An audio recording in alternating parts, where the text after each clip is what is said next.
മനുഷ്യനായി എന്തിനീ മണ്ണിൽ പിറന്നു?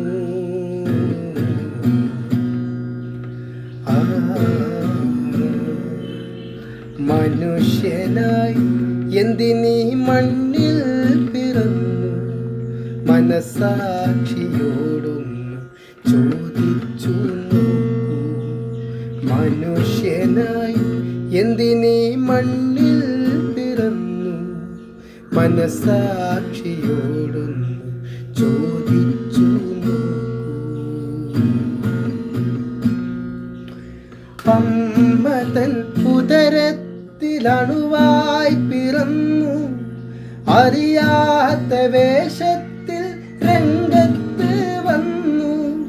നടനായി നടിച്ചു നിൻ നാടകം തീർന്നാൽ നരകമോ സ്വർഗമോ എന്ത് കിട്ടും? മനുഷ്യനായി എന്തിനീ മണ്ണിൽ പിറന്നു? മനസാക്ഷിയോടൊന്ന് ചോദിച്ചു